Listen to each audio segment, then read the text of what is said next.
Muito bem, amados. Nós estamos falando então sobre comunhão e hoje nós vamos falar sobre comunhão e mutualidade. Nós vamos pensar então sobre o que é isso. Semana passada falamos na parte da manhã sobre o que mesmo? O que são? Olha que interessante. O que são? Valores. Você vendo aqui com a mocidade, depois de 72 horas você esquece de 95% do que você ouviu. Ou seja, você retém só 5%. Bem pouco, né? Então anote. Senão fica difícil de guardar. E à noite nós falamos sobre o quê? Vocês se lembram? Ok, a síndrome do afundamento. Afundado. Do afundamento, tá? Então tudo isso que nós temos falado está relacionado à questão da mutualidade. Nós temos falado à noite sobre o nosso mundo interior e que ele precisa estar em ordem para que assim nós possamos manifestar com as nossas ações, pensamentos, atitudes, aquilo que realmente está dentro do nosso coração. Então isso é importante, não tem como dissociar, né? Achar que dentro está ruim e fora vai fazer boas coisas, coisas que agradam a Deus, não tem jeito. Então precisa estar, esse mundo nosso interior precisa estar muito bem em ordem. E nós vimos então, temos visto com essas mensagens, que a comunhão, na verdade, ela se baseia numa relação entre as pessoas. E elas têm diversas maneiras, então, de se manifestar, essa comunhão. Se manifesta de muitas formas diferentes. E já que essas relações são mais experimentadas do que vistas, então, com certeza, não é fácil descrevê-las. É mais fácil podermos observar do que descrever essas ações. Mas para observar é preciso ser. Lembre-se sempre disso que nós temos dito, né? O Senhor está mais preocupado com o que somos do que com o que fazemos. O que nós somos vai manifestar aquilo que nós vamos fazer, aquilo que nós vamos realizar. Então, se estamos compromissados com Cristo, então nós vamos fazer aquilo que com certeza agrada a Cristo. Abra sua Bíblia em Romanos capítulo 12, versículo 5. E lembre-se que a nossa união com Cristo, né, é uma verdade espiritual, uma verdade bíblica. E por isso, por ser uma verdade espiritual, é difícil de se explicar isso. A gente pode dar algumas explicações, mas é muito difícil, porque é uma questão espiritual. É algo complicado de você descrever isso dentro do contexto humano. Mas veja lá o que diz Romanos 12, 5. Alguém leia, por gentileza. Assim também nós, conquanto somos muitos, somos um só corpo em Cristo e membros uns dos outros. Então, parece simples, mas é muito complexo isso. Tá? Assim nós, Paulo descrevendo, que somos muitos, somos um o quê? Vamos lá, gente, vamos acordar. Eu quero que vocês falem. Somos um só corpo em Cristo. Isso é fácil de falar. Agora, viver isso é complicado. Está dizendo, nós somos um só corpo em Cristo. E depois ele continua dizendo o quê? Mas, individualmente, somos membros uns dos outros. Então, um corpo, vários membros. Isso é notório quando você estuda a anatomia do corpo humano. É essa mais ou menos a ideia que nós estamos observando aqui. É um corpo, mas tem muitos membros. E esses membros precisam funcionar direitinho. Precisam estar bem ajustados, bem alinhados. Para que o corpo manifeste saúde, manifeste bênçãos por onde quer que ele ande, né? Então ninguém pode ver os laços que nos unem. Isso não é visível, isso é espiritual. E a única forma das pessoas realmente enxergarem isso é através das manifestações que nós podemos ter de vida um com o outro. Quando eu falo de amor, amor ele é uma teoria. É algo que não é visível, ele só pode ser visível quando você e eu manifestarmos esse amor. Falar de amor é sempre muito, mais uma vez, fácil, mas manifestá-lo é difícil. E dentro dessas manifestações, então, externas, é que a gente apresenta justamente a questão da mutualidade. Porque a mutualidade vai falar exatamente sobre expressões no Novo Testamento que falam de um para com o outro. E a gente vê muitas dessas expressões no texto bíblico. O cristão A faz alguma coisa pelo B e assim por diante. Então, o Caleb faz alguma coisa pela Lidiane e a Lidiane vai fazer alguma coisa pelo Caleb. É algo recíproco. É uma manifestação de um para com o outro. Não dá para ser unilateral. O Caleb abençoa a Lidiane de alguma forma e ela não está nem aí com ele. É preciso que haja reciprocidade. Isso é relação, isso é manifestação do amor de Cristo. Isso precisa ser visível. Só dizer que eles se amam porque estão sentados juntos, isso não é suficiente. É preciso que eles manifestem esse amor.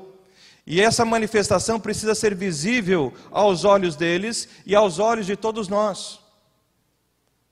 Isso é importante. Nós cantamos agora há pouco sobre amizade. Muito gostoso isso, abraçar o irmão, mas é muito mais do que abraçar o irmão. Cantar sobre amizade aqui é fácil. Abraçar o irmão aqui é fácil. Mas na hora que ele está no perrengue, e cheio de lamúria, e você tem que ouvir, e aí? Como é que fica? Então é preciso manifestar isso, essas questões de vida comum. E isso que a gente então chama de mutualidade. Então, mutualidade, a gente definindo, vamos ler lá juntos o que diz então, dá para todo mundo enxergar? Sim ou não? Então vamos lá. Podemos afirmar que mutualidade é um estilo de vida afinado com os mandamentos do Novo Testamento a respeito daquilo que os cristãos devem fazer uns aos outros para expressar o seu amor e unidade. Então nós devemos, então, é uma questão neotestamentária, está no Novo Testamento isso, e ele deixa bem claro que isso é o quê? Um estilo de vida. O que é um estilo de vida? O que você entende por estilo de vida?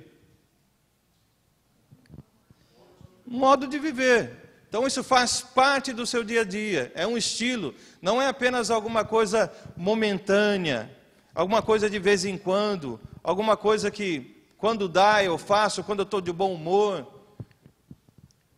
Porque tem gente que é assim, muitas vezes nós somos assim, né? O dia que está de bom humor, maravilha, então está abraçando, beijando todo mundo. O dia que está lá de mau humor, os outros é culpado do seu mau humor.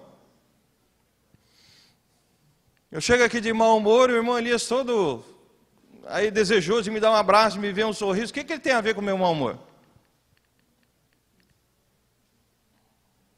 O que ele tem a ver com isso? O problema é meu, eu tenho que resolver. Eu não preciso e não devo ficar manifestando diante dele esse mau humor, em hipótese alguma. Então isso tem que ser um estilo de vida, ele diz aqui, que está afinado com o Novo Testamento. E aí é o quê? É fazer alguma coisa pelo outro, uns pelos outros. Então aqui é ação, não é teoria. Fazer alguma coisa uns pelos outros, tá? De forma que isso vai expressar então amor e unidade. Nós já falamos sobre essas duas coisas, né? Ou basicamente sobre a unidade. Amor, nós vamos falar um pouco mais sobre isso à noite.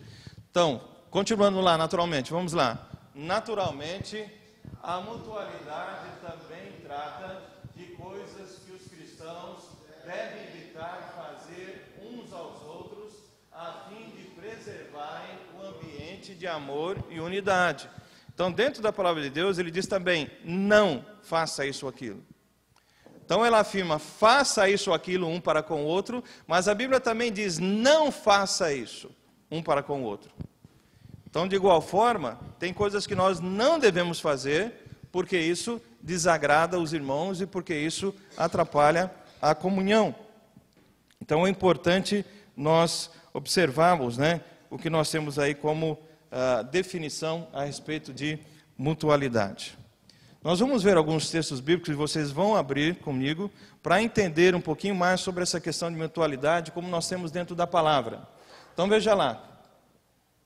Alguém abra. Vamos abrindo e lendo rapidamente, tá bom? Vamos participar. Se houver alguma pergunta enquanto nós estamos tratando aqui também do assunto, por favor, levante a sua mão e pergunte. Ou alguma coisa que você deseja falar, acrescentar, fique à vontade. João 15:17 diz o quê? Isso é sugestão? Isso é uma ordem, é um mandamento. Por isso que são mandamentos recíprocos. Nenhum desses são mandamentos, isso não é sugestão. Ou seja, se Deus manda, eu tenho que obedecer. É a única coisa que eu posso fazer. Ou desobedecer. E arco com as consequências disso. Então é muito importante, primeira coisa, vamos guardar isso na nossa mente. Isso não é sugestão bíblica, isso é quando eu estou a fim de fazer, quando eu estou de bom humor. Não, isso é mandamento. E se é mandamento, deve ser sempre. E aí, de novo, o que ele diz? João 15, lê de novo. Isso vos mando, que vos ameis uns aos outros. Mesmo que você não vá muito com a cara do fulano. Isso é mandamento. Agora, ou você obedece e é abençoado, ou desobedece e traz maldição sobre a sua vida e dos outros. O que nós precisamos entender, e quando eu digo isso, a igreja local e a igreja como corpo de Cristo nessa terra, é que nós estamos brincando de vida cristã. Isso é para ser vivido de verdade. Se diz que ama o irmão e na verdade está falando mal dele, está criticando isso, aquilo, isso é mentira. E se isso é mentira, você está em desacordo com o corpo. Se você está em desacordo com o corpo, você está fazendo sofrer o corpo. Então é necessário, ele está falando mandamento, amem-se uns aos outros. Agora, Jesus disse isso primeiramente para quem? Pense nisso. Para quem que ele disse isso primeiramente? Em João 15. Para os discípulos. Dentre eles tinha quem? Um traidor. Jesus excluiu esse traidor? Ele disse para amar também esse traidor. Sim ou não? É fácil? Mas é mandamento.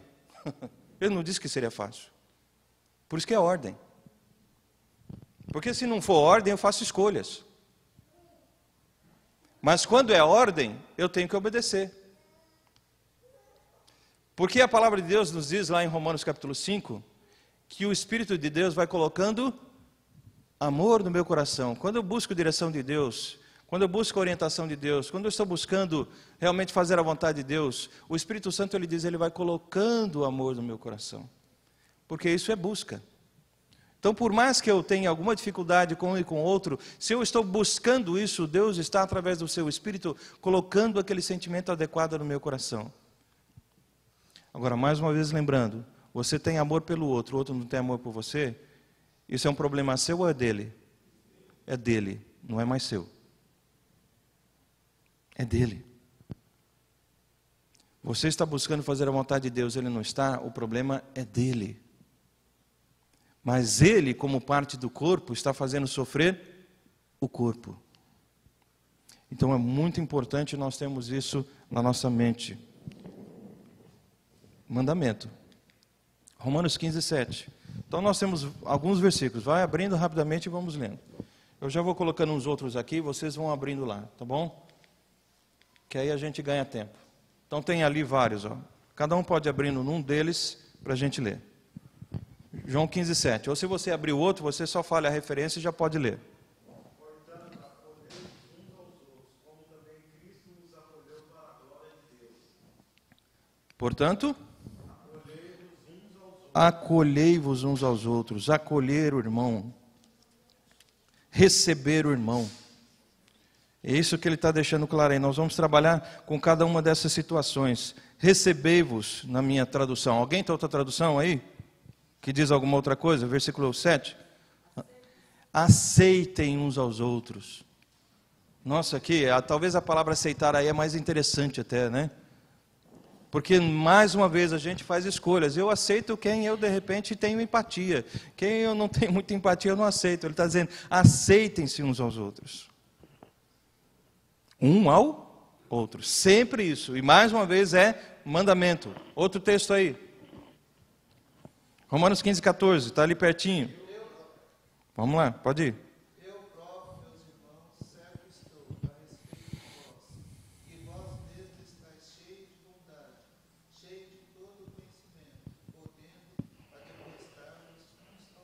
admoestar uns aos outros. Agora, é interessante que ele diz que para admoestarmos uns aos outros, primeiro eu preciso estar cheio do quê? Do quê? De conhecimento, tá? Cheio de conhecimento, ele diz aqui, cheio de bondade. Então, se eu quero falar alguma coisa com alguém, admoestar, eu quero trazer uma palavra de encorajamento, uma palavra de exortação, eu preciso primeiro o quê? Eu preciso fazer isso com bondade e eu preciso ter conhecimento do que eu estou falando. Então, isso é importante. Mas ele vai mostrando isso. O que mais? 1 Coríntios 12, 25.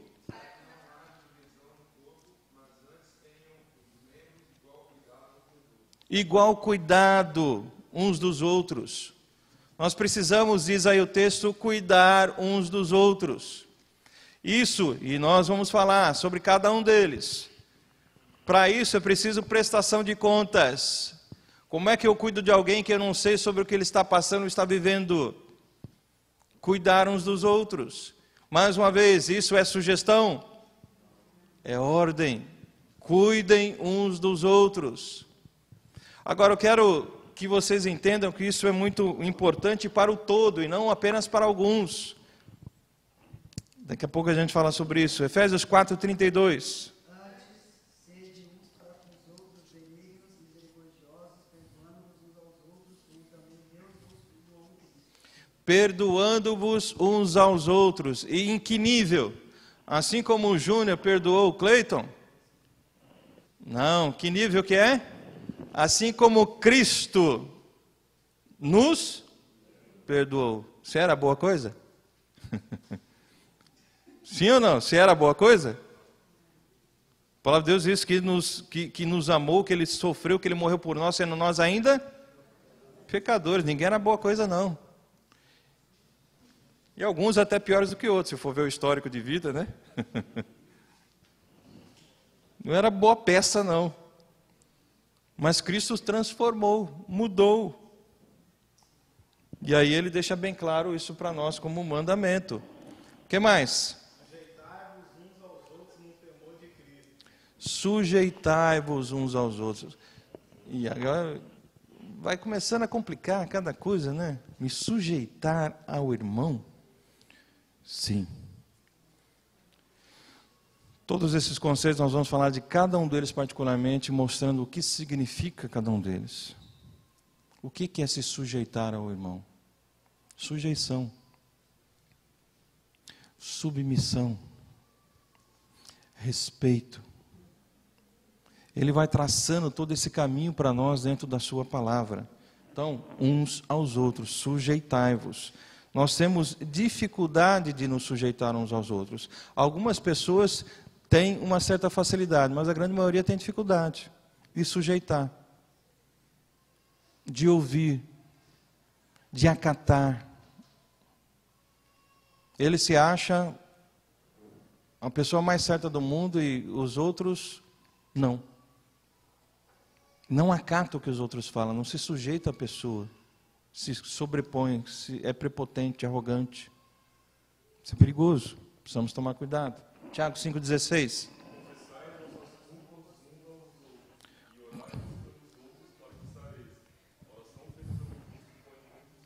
Então nós temos dois mandamentos aí, dentro de um só versículo. Primeiro, qual que é? Confessai as vossas culpas uns aos outros. Creio que nós não estamos acostumados a fazer isso. E não só como igreja local. Por onde eu passei também não vi isso. Confessar as culpas uns aos outros. E o segundo que ele diz aí, orai uns pelos outros. E orar um pelos outros, irmão, não é vir no culto de quarta-feira ou de quinta e a gente faz os pedidos de oração e ora ali e depois nem lembra mais. Aquele momento é bom, é importante, mas não é só aquele, vai muito além disso. Orai uns pelos outros. Quantas vezes você ou eu temos gastado, investindo um tempo em oração e você lembrando de cada pessoa da igreja? Não é, irmão, abençoa os irmãos da igreja. Isso é fácil, né? Ó, daqui até lá no fundo, Deus abençoa. Deus abençoa Caleb, a Lidiane, o Paulo, a Aline, a Laís. É um por um. Ai, pastor, quanto tempo vou gastar com isso? Não sei, problema seu. E meu também. Já pensou, pastor, daqui a pouco a igreja tem 100, 200, orar por 200? Vai orando. Não tem problema. Isso é bênção. Você vai aumentando. Pode falar, Elias. Colocar foto na geladeira para ir lembrando o nome de cada um. Isso é bom também. Tem muita gente, não tem problema. Deus nos deu cabeça para funcionar, não só para usar chapéu. Então divide-se. Um grupo vai orar por essa quantidade, outro grupo vai orar por essa quantidade. Depois troca-se. Tantas coisas podem ser feitas. Deus nos deu inteligência. Fala, querida.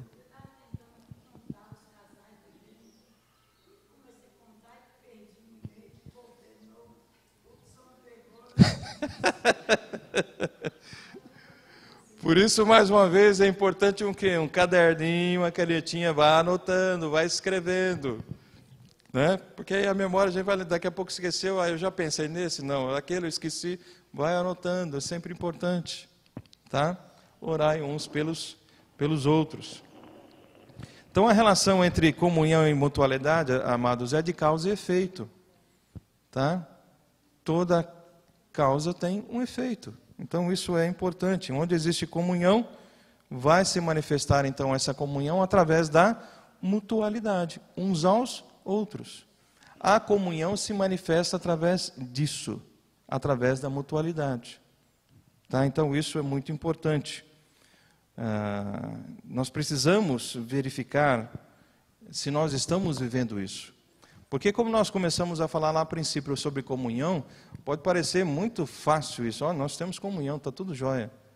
Mas ela se expressa através dessa mutualidade. Aí começamos então a pensar, jóia, tem realmente, todos nós temos comunhão? Está perdoando um ao outro? Está amando um ao outro? Está sujeitando um ao outro? Está orando um pelo outro? E muitas outras coisas. Se isso não está acontecendo, então não está existindo comunhão. Então é muito simples dizer que tem comunhão só porque dá um abracinho, um beijinho, se encontra e tal. Vai muito além disso. Vai muito além. E Deus nos dá toda a orientação e capacitação para que possamos viver isso com alegria. Então a mutualidade é um aspecto muito importante na vida da igreja. Muitíssimo importante. É como pensarmos na própria questão do coração da igreja, a mutualidade. O coração humano, ele é tão importante para que todos os demais órgãos tenham saúde. Né? Ele vai bombeando o sangue e ajudando dentro dessa necessidade de que todo o corpo possa estar tendo saúde, possa estar caminhando bem. Então, isso é importante de nós avaliarmos e nós pensarmos. Tem que ser a mutualidade o coração da vida do povo, da vida da igreja. Não pode ser alguma coisa de quando em quando, alguma coisa renegada, deixada de lado, sendo feita a qualquer momento, a qualquer dia, a qualquer hora. Não, tem que fazer parte da vida da igreja. Então, isso é muito importante para nós. Quando nós pensamos nos mandamentos recíprocos, nós temos algumas coisas que a gente pensa e vê dentro da palavra, dentro desses mandamentos recíprocos. Você não precisa anotar isso, você vai ter isso depois, todos eles. Então você tem ali, por exemplo, há uma divisão dentro desses mandamentos, dentro da palavra. Os discípulos valorizam relacionamentos. Então você tem vários mandamentos que dizem respeito ao relacionamento um com o outro. Então, amem-se uns aos outros, aceitem-se uns aos outros, saúdem-se uns aos outros. Pode parecer uma coisa tão banal, a saudação, mas isso é bíblico, e nós vamos tratar disso depois. Tenham igual cuidado uns dos outros, sujeitem-se uns aos outros, suportem-se uns aos outros. Entendendo que a palavra suportar não é aguentar o fulano, tem que aguentar o Alain, misericórdia. Suportar um ao outro significa dar apoio um ao outro. Suporte, apoio. Não é suportar no sentido que a gente tem a ideia de que eu tenho que aguentar o fulano. É dar apoio a ele. Então, apoiem uns aos outros. Tá ali, mancando, dá um apoio lá, carrega junto. Isso é importante. Então, relacionamentos.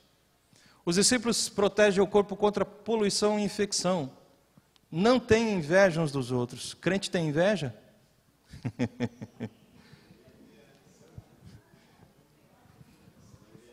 Não deveria ter.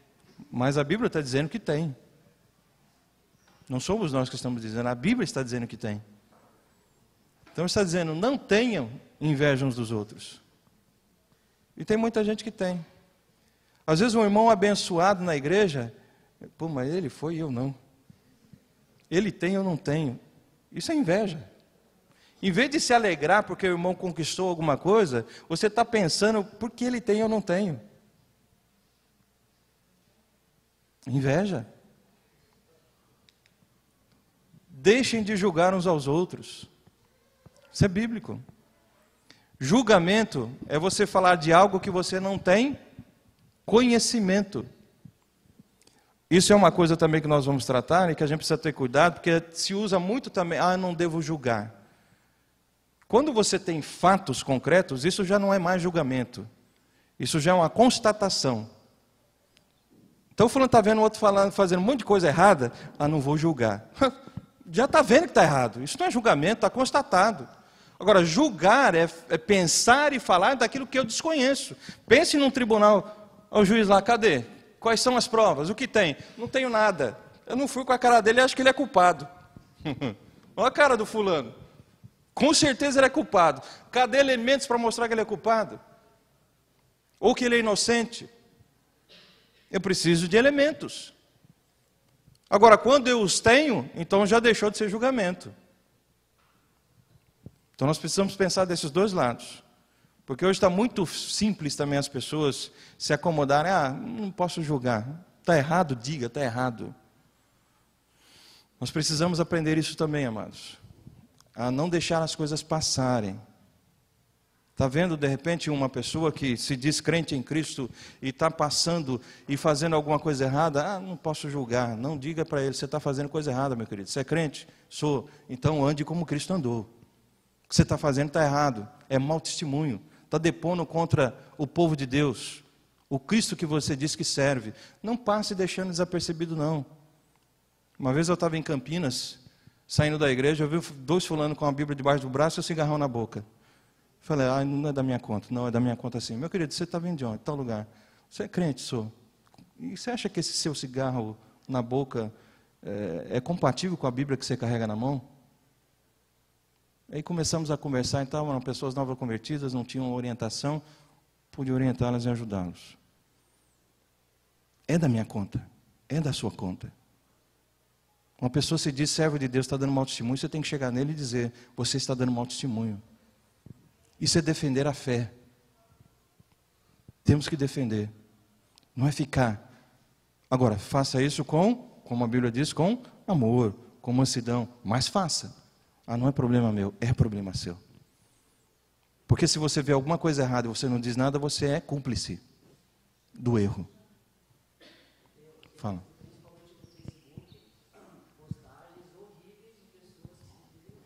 Exatamente. Então, responda. Tem a possibilidade de você responder só para ele, para que os outros não vejam. Mas coloca, querido, olha o que você está pondo aí. Está errado. Faça isso. É importante. Porque às vezes a pessoa coloca lá como se você estivesse conversando só com o Mateus. Tem milhares de pessoas vendo a mesma coisa. Não é só com o Mateus que ele está conversando. Não é só para o Mateus que ele está dizendo aquilo. E é isso mesmo, às vezes uns palavrões, umas coisas esquisitas. Outro dia, Solange também pegou uma moça lá que se diz tão espiritual. Minha irmã, o que você está colocando aí? É que na hora eu estava assim assado. O que importa que você estava assim assado? Olha as pessoas que estão vendo o que você está colocando aí. Que testemunho é esse? Você tem que colocar. Precisa se manifestar. Você está defendendo a palavra de Deus, você está defendendo a igreja de Deus. Não pode deixar a coisa correr solto. Por isso que o mundo está, as coisas estão do jeito que estão, irmãos. Porque está correndo solto. Todo mundo faz o que quer, do jeito que quer. Não é assim. Nós temos que entender que Deus é um Deus ordeiro. O próprio livro de Coríntios diz isso. Deus não é Deus de confusão. Deus não é Deus de confusão, é Deus de ordem. E desde o princípio Ele mostra isso. Sim ou não? Caim e Abel. Mostrou ou não mostrou? Caim veio e trouxe lá, eu achei que isso aqui estava bom. Não é o que você acha, meu querido. É o que deve ser feito. Não é o que você acha melhor. Ele mostrou que tem que ser do sacrifício, é o sangue, não é cereal. É sangue. Ah, eu fiz com boa vontade, fez, mas fez errado. Saul, mas eu profetizei. Você não foi chamado para ser profeta, você foi chamado para ser rei. Você não é profeta, você não tem que mexer com isso. O profeta é Samuel. E assim por diante. O tabernáculo. Faz o seguinte, vocês fazem aí uma tendinha do jeito que vocês quiserem, para me adorar. Foi assim? Eu quero que vocês me adorem desse jeito. Tudo foi descrito. Então Deus quer ser adorado do jeito dele, não do jeito que a gente acha melhor. Eu acho que assim está bom. Por favor, não é assim. É o que está dentro da palavra. Se ela é regra de fé e de prática, ela tem que ser o meu manual. Eu tenho que buscar sempre a orientação dela e o aval dela. Não é porque os outros fazem. Não tem base. Tem gente que pega coisa que não tem sentido para se apoiar ou apoiar as coisas que estão fazendo. Lembra que eu falei sobre cultura? Porque todo mundo está fazendo, então é certo. Então as pessoas começam a fazer, agem daquela forma e todo mundo começa a fazer e coloca como aquilo sendo certo. É uma cultura. Isso é certo? Isso é bíblico? Não é porque todo mundo está fazendo, que é certo. Então é importante a gente sempre estar lembrando disso. Deixem de julgar uns aos outros. Não se queixem dos outros. Tem almoço que o que sai de queixa, né? Estão almoçando e falando, você viu, fulano de tal? Você viu o que o pastor falou? Você viu o que o Rodrigo fez? E aí os pequenininhos na mesa, vindo para a escola dominical, aprendendo uma coisa e vendo os pais dizendo outra. Que maravilha. Aí depois o filho na adolescência vai embora, não quer nada com a fé. Onde eu errei? Cadê o exemplo? Em vez de se queixar, ore. Queixa nunca trouxe benefício para ninguém. O povo de Israel se queixou, acabou onde? Morto no deserto. De tanta queixa, tanta murmuração. Morreu no deserto. Vocês estão se queixando? Eu tirei vocês da escravidão. Estou levando para vocês uma terra que eu prometi que mana leite e mel. Vocês estão reclamando. Queriam estar lá atrás. Joia, vocês vão ficar aqui no deserto. Vocês vão morrer aqui. Coisa, né? Não falem mal uns dos outros. Isso aqui a gente vai pular porque ninguém fala mal um do outro aqui. Posso pular?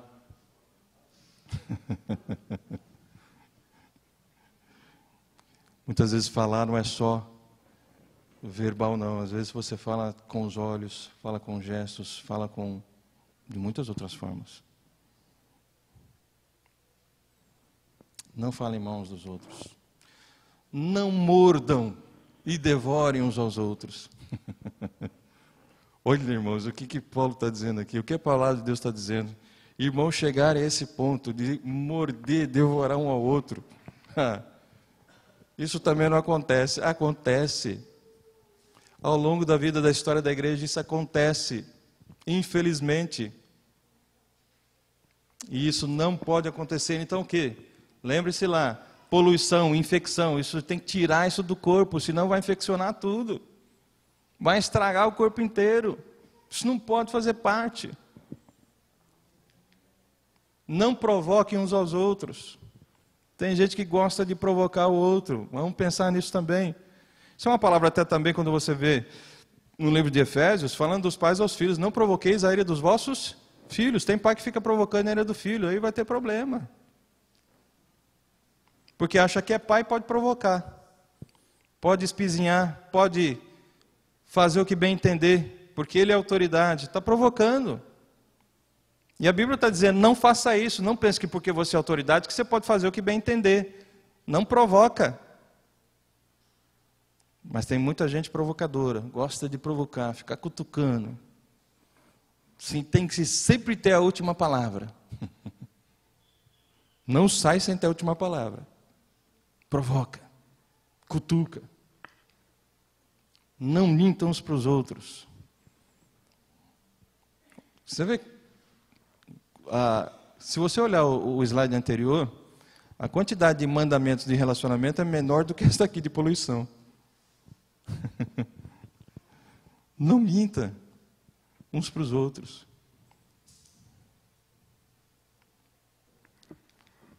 Confesse os seus pecados uns aos outros. Tudo isso a gente vai falar sobre cada um deles. Pastor, vai terminar quando? O ano que vem. Mas nós vamos falar sobre cada um deles. Porque isso faz parte, mais uma vez eu digo, para que haja comunhão verdadeira, precisa haver mutualidade. Senão é só ajuntamento. E todo ajuntamento, mais cedo ou mais tarde, vai ruir. Por quê? Porque se não tiver base, não vai aguentar o tranco. Porque nós somos seres humanos, somos falhos. E se não tiver base, não aguenta o tranco não. Perdoem-se uns aos outros. Vamos também falar sobre isso. Pagamento de dívida. Os discípulos contribuem para o crescimento uns dos outros. Agora, vamos ajudar a crescer. Edifiquem-se uns aos outros. Quando você pensa literalmente na palavra edificação, o que parece? Construção. Colocar um bom alicerce, né? Vamos usar bons materiais. O que a gente vê aí acontecendo nas prefeituras, no país, né? Vamos usar a pior coisa possível para ter um superfaturamento. Daqui a pouco o negócio está caindo tudo na cabeça dos outros. Melhor material. Se nós tivermos a bênção de um dia, eu gostaria de ir com vocês até uma cidade chamada Assis Chateaubriand, no Paraná. Nós temos um orfanato, o Orfanato Batista Bíblico, que tem mais ou menos 40 crianças que moram no orfanato. O orfanato, eles têm, hoje lá, além dessas crianças, você tem uma pousada dentro do orfanato. Construir uma pousada para receber pessoas. Cada quarto com suíte para 4 pessoas no máximo. Com ar-condicionado. A igreja é toda de granito. Eles são ricos? Não, é um orfanato. Só que o pastor, que está liderando há anos e anos a igreja, falou, o meu Deus merece o melhor. Eu não vou fazer nada de segunda qualidade. Tudo de primeira qualidade, porque o meu Deus é de primeira qualidade. Agora, não são pessoas ricas, mas conseguiram pessoas que tinham posses para fazer isso. Conquistaram pessoas que tinham posses para fazer isso. Pelo menos ele teve a visão, eu quero o melhor. E Deus providenciou os recursos, tem o melhor. Uma cidadezinha desse tamanho, o orfanato, a igreja, materiais de primeira qualidade. Coisas que você não vê em grandes cidades. Porque ele colocou na cabeça dele, o meu Deus merece o melhor.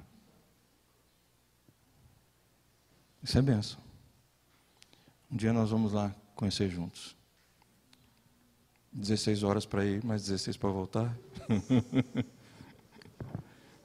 Mas nós vamos. Vale a pena. Ensine uns aos outros. Ensinamento é algo que diz claramente uns aos outros. Não é apenas algumas pessoas da igreja que são mais dotadas. Não, está dizendo ensine um ao outro. A gente vai trabalhar sobre isso. Encorajem uns aos outros. Aconselhem uns aos outros. Falem entre vocês com salmos, hinos e cânticos espirituais. Então, encorajamento, aconselhamento, tudo isso é importante dentro do corpo. Aconselhar pessoas, ensinar, encorajar. Às vezes a pessoa está ali desanimando. Não, vamos encorajar, vamos junto, vamos caminhar. Não para, não.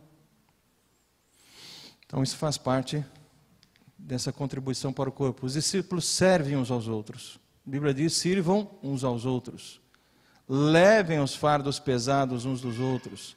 Sejam mutuamente hospitaleiros. Hospitalidade é algo também tão importante na vida do povo de Deus. Ser hospitaleiro é tão bom, é tão gostoso.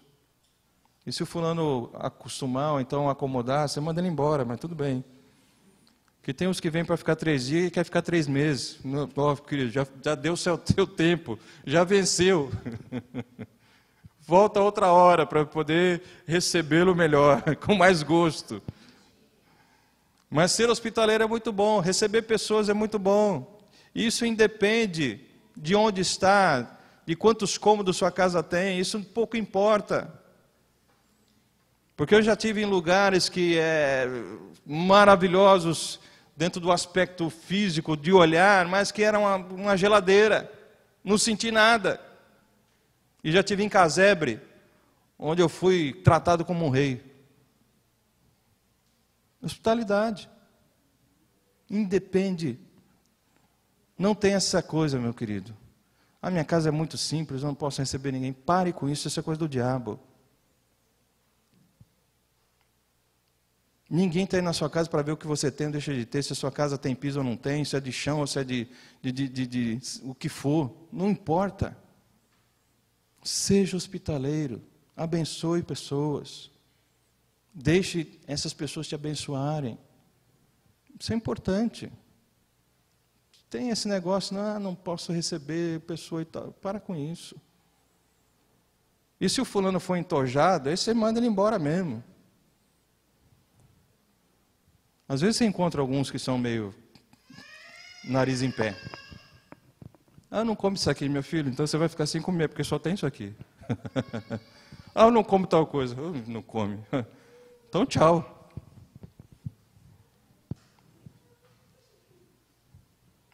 Que é uma questão de educação. Tem alguns lugares, né? Tem algumas coisas que são interessantes, de repente, a gente fazer. Vamos levar o grupo da igreja para uma tribo indígena. Você vai ver o que é bom comer. Diz que não vai comer para você ver o que acontece. Eu estou exagerando, mas eu só estou querendo mostrar que a gente não precisa de ter essas coisinhas, essas minúcias, que não têm significado nenhum. A pessoa, quando ela está indo para a sua casa, se é uma pessoa de Deus, ele não vai estar preocupado com nada dessas coisas. E ele vai ser abençoado e vai te abençoar. Sejam bondosos uns para com os outros. Orem uns pelos outros. Quantos mandamentos deram ali? 25. Nós temos 25 domingos para estudar cada um deles. Pastor, domingo que vem eu tenho compromisso, não vou estar. Você não vai estar nele, vai pegar o outro, senão você vai acabar ficando 25 domingos sem vir. Uma hora ou outra eu te pego. Cada um deles tem a sua importância. Para quê? Para que haja verdadeira comunhão.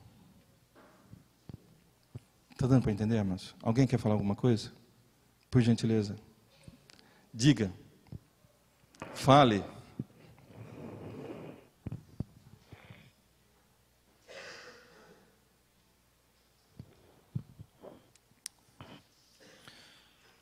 Gostaria de lembrá-los que um ditado popular diz que quem cala consente, né?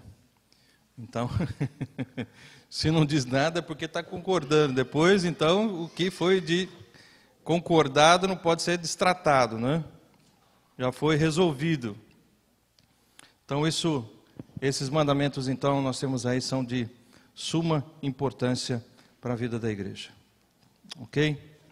E, evidentemente, amados, nós não estamos descobrindo a pólvora, tá? Isso é bíblico. Nós só temos que trazer isso para o dia a dia. Muitas vezes você e eu podemos ter o conhecimento dessas coisas e podemos estar vivendo algumas delas sem o conhecimento. Mas quando eu tenho o conhecimento daquilo que a palavra está dizendo, eu posso fazer isso de uma maneira melhor ainda. Ok? Então é isso que a palavra de Deus quer nos ensinar. Por isso que falou o versículo que nós temos, conhecimento. Quanto mais conhecimento eu tiver, mais eu poderei ser abençoado e abençoar pessoas. Agora, também, quanto mais conhecimento eu tenho, mais eu vou ser cobrado. A própria palavra de Deus diz isso. A quem mais se dá, mais será Pedido.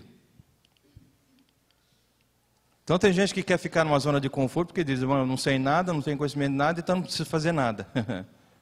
Vai haver cobrança também. Por que você não sabe de nada? Por que não foi atrás? Vai ter cobrança também da parte de Deus. Não adianta alegar ignorância, o que não deu. Nós precisamos caminhar juntos. Então isso é muito importante, tá? E a gente vai falando sobre cada um deles, e como disse anteriormente, nós vamos buscando auxílio um no outro para viver essas coisas. Tenho minhas falhas, você tem as suas, todos nós somos seres humanos e somos falhos, mas nós podemos nos apoiar naquele que é perfeito, Jesus Cristo. E Ele pode nos auxiliar a caminhar melhor a cada dia. A mutualidade e os dons espirituais. Eu não vou entrar, depois nós vamos entrar em detalhes sobre isso mais para frente, sobre a questão dos dons espirituais, mas veja ali o que nós temos como definição de dom espiritual. Dom espiritual é uma capacidade espiritual dada pelo Espírito Santo a quem? A quem? Isso inclui você? Sim ou não? Então é dado para todo mundo. É dado. Não sou eu que digo, não sou eu que escolho, não sou eu que peço. É dado por quem? Pelo Espírito Santo. Ele dá, Ele concede. Ah, eu quero tal dom. Não é assim que a banda toca. Eu quero esse dom. Não, é o dom que Deus lhe deu. Lembra-se da parábola dos talentos? Deu 1, ao outro deu 5, ao outro deu 10. O que tinha só 1 fez o quê? Escondeu, enterrou. E aí foi até tirado dele aquilo. Então tem gente que tem um dom, tem outros que tem mais dons. Aí o fulano cresce o olho, mas eu queria ter o dom da Joyce. Não interessa ter o dom dela é o dom dela, o seu é outro e você tem que usar o seu dom, não é ficar querendo o dom dela, porque não é assim que a coisa caminha. Deus não vai te dar um dom porque você olhou para a Joyce e não, quero ter o dom que a Joyce tem. Não.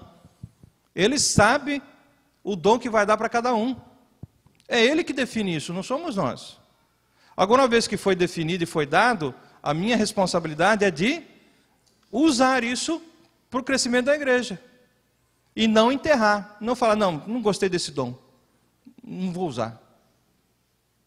Aí até o que você tem vai ser tirado. Porque não usa.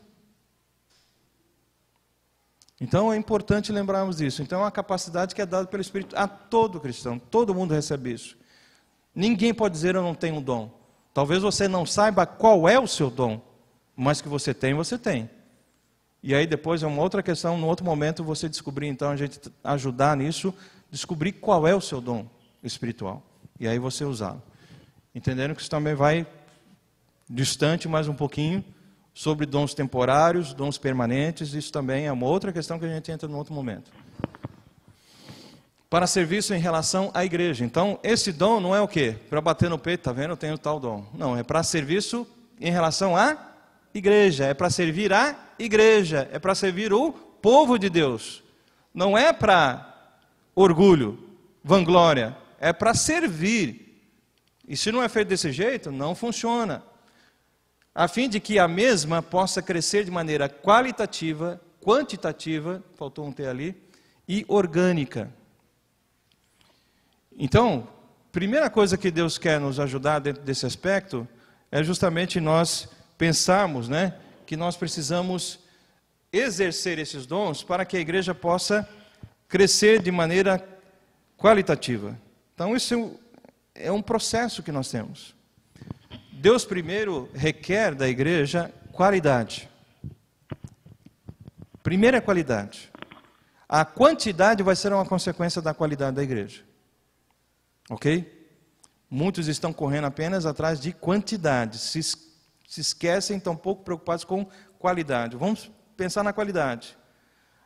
Mas alguns também pensam, não, a gente tem muita qualidade, nós somos 10 há 200 anos, mas a gente mantém a qualidade. Também alguma coisa está errada. Não é também pensar, não, eu não quero quantidade. Também quero. E vou trabalhar para isso. Mas a partir da qualidade, e não o inverso. Então isso é importante. Qualidade. Qual é a qualidade desses membros? Como é que eles estão se relacionando? Como é que eles estão vivendo? Então isso é importante. Crescer depois quantitativamente, isso vai ser através, é resultado do evangelismo, é resultado do testemunho, é resultado do discipulado. Então a própria igreja vai crescendo. E a ideia de crescer de forma orgânica está falando sobre liderança da igreja. Quanto mais líderes nós tivermos, mais possibilidade de crescimento também nós teremos. Mais suave se transforma a nossa caminhada. Porque aí de novo eu uso a expressão, lembra-se que eu contei do pastor que sonhou o ônibus, o caminhão atolado? Vamos falar ônibus, senão pode ser alguma semelhança. O caminhão atolado. Não é ficar um monte de gente em cima do ônibus e outros olhando e vendo, vamos lá gente, arranca esse ônibus daí. Não, vamos pôr a mão na massa, o pé na lama. Vamos empurrar esse trem. É isso que nós temos que fazer. Então, mas para que isso aconteça, precisa de liderança. Precisamos de cada pessoa tendo a sua liderança e tendo os seus ministérios. Nós vamos ter esse ministério, esse ministério, esse ministério. Vamos ter, a partir do momento que tenha líder para cada um desses ministérios. Porque senão, o Paulo vai estar lá no som, o Paulo está tocando, o Paulo está pregando, o Paulo está na mídia, o Paulo está na porta, e o Paulo daqui a pouco a cabeça dele já era. Porque não vai aguentar. Agora, tem gente que pode ficar na porta sem ser ele? Sim ou não? Tem. Tem gente que pode tocar sem ser ele? Sim. Tem gente que pode mexer na mídia sem ser ele? Tem gente que pode mexer no som sem ser ele? Cada um fazendo um pouco, cada um usando do serviço, toda a igreja é abençoada, ninguém fica no sufoco, ninguém fica correndo o tempo todo, todos têm possibilidade de servir e de abençoar uns aos outros. Agora, quando isso fica apenas para alguns, amados, isso fica pesado. E vai ficando difícil. Assim é o berçário. Às vezes tem dificuldade de alguém para ficar no berçário.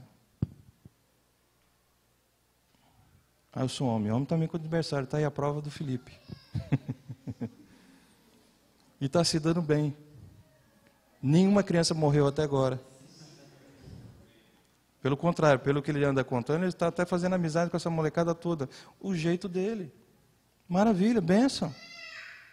Então o homem também pode cuidar do berçário, viu?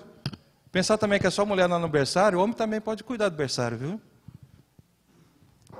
Vai aprendendo desde já, como é que cuida de criança, como é que troca criança. Um dia você vai precisar usar isso. Nada é perdido. Às vezes um galão lá na frente faltando água. Pô, Tiagão, você não trocou água, filho? Você é o garoto da água. Lembra do filme, o garoto da água? Só ele pode trocar o galão de água? Ninguém mais pode fazer isso? O fulano fica com sede porque o Tiago não trocou a água. Ele não pôs lá. Só ele faz isso? Deixa de tomar o remédio porque eu vou morrer, Tiago. Eu tenho remédio para o coração, mas você não pôs a água. Meu irmão, que Deus o leve. Vai com Deus. Vocês estão entendendo o que eu estou falando? Todos têm participação dentro do corpo. Cada um pode fazer alguma coisa. Isso é muito claro dentro da palavra de Deus. Então nós vamos usar dons, e aí evidentemente depois a gente entra nisso. Dons espirituais, vocês estão falando sobre questões espirituais. Mas nós podemos usar as nossas aptidões naturais, as nossas habilidades, os nossos talentos, que são questões naturais, ou então que nós aprendemos. Então vamos usar isso também para o benefício. Ok? Aí a gente está englobando uma série de coisas. Até porque isso pode ser, Deus pode lhe dar a oportunidade e a bênção de juntar as duas coisas. Por exemplo, a questão do ensino. Todo mundo que ensina é crente? Não, mas tem um dom de ensino. Então Deus pode aproveitar um professor, dando-lhe também o dom de ensino. Pode aproveitar alguém que é um contador para ser um tesoureiro, mas isso nem sempre é verdade. Nem sempre um professor lá fora, um bom professor, vai ser um bom professor aqui dentro. Porque de repente não foi esse o dom que Deus lhe deu. Ele tem uma habilidade lá fora, aqui ele não sabe usar isso. Mas Deus pode unir as coisas, porque Deus é inteligente. Bom, já que eu tenho Elias que é professor lá fora, por que eu não vou dar um dom de ensino para ele? Amém ou não? O Deus é inteligente.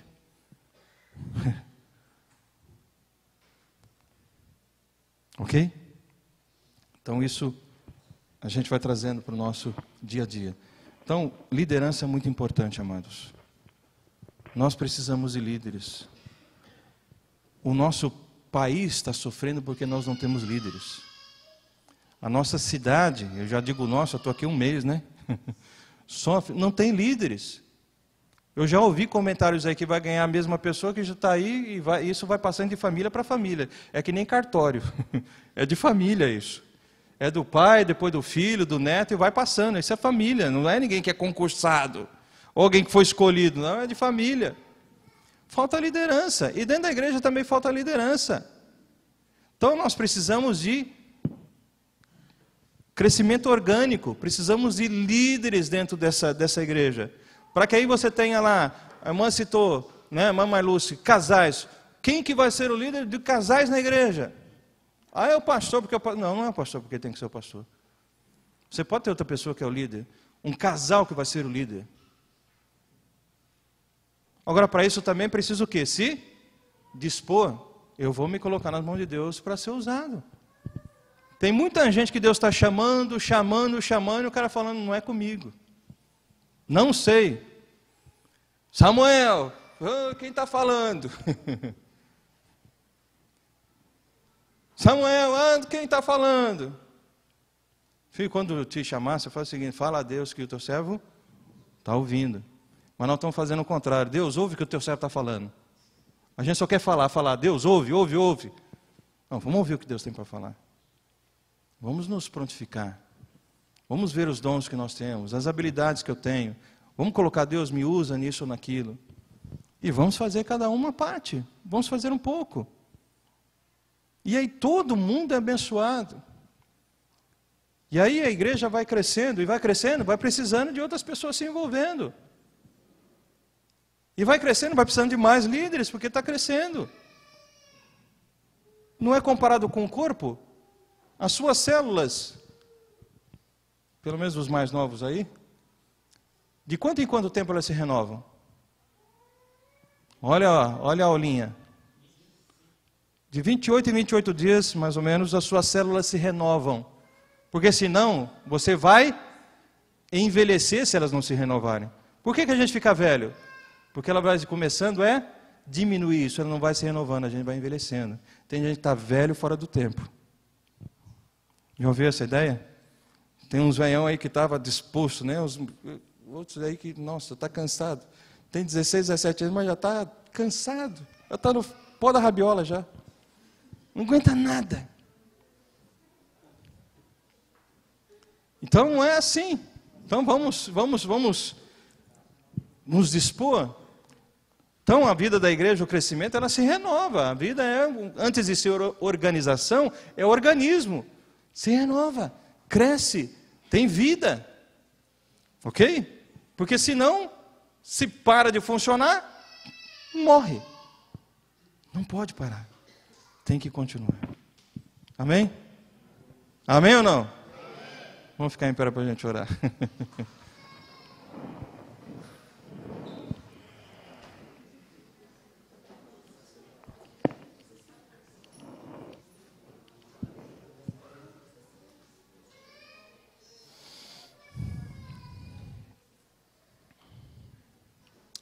Deus, nós te agradecemos pela tua palavra, que é tão preciosa aos nossos corações.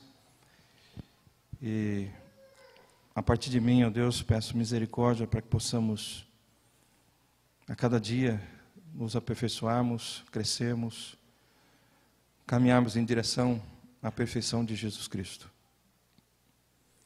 Porque esse é o desejo do Senhor para cada um de nós, que sejamos conforme a imagem do Teu Filho dia a dia.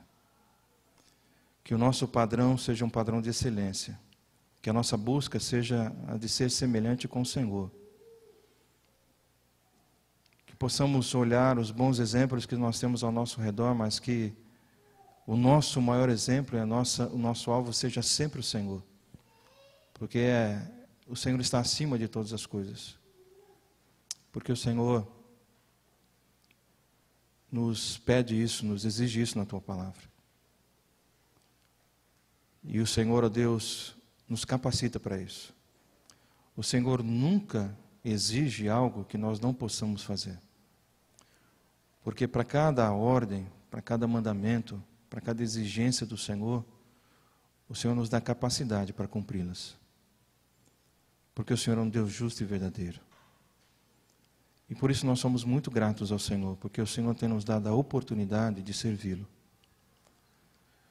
Os anjos gostariam de ter esse privilégio, mas o Senhor deu para nós. Ajuda-nos, ó Deus, e conscientiza-nos a usar todas essas coisas, dons, talentos, habilidades, olharmos para os mandamentos da Tua palavra com carinho, com cuidado, deixando, ó Deus, as nossas preferências pessoais e buscando sempre ao Senhor, para cumprir o Teu desejo, o Teu propósito, que é ver esse mundo salvo, esse mundo, ó Deus, ao menos tendo ouvido que Jesus Cristo é Senhor e Salvador. Dá-nos um bom dia na Tua presença e traga-nos logo mais à noite com desejo de aprender da Tua palavra, de extrair lições para a nossa vida, para que possamos, ó Deus, ter uma semana abençoada, uma semana onde possamos praticar aquilo que temos ouvido da Tua palavra. São bênçãos que nós pedimos agradecidos, em nome e por amor de Jesus. Amém.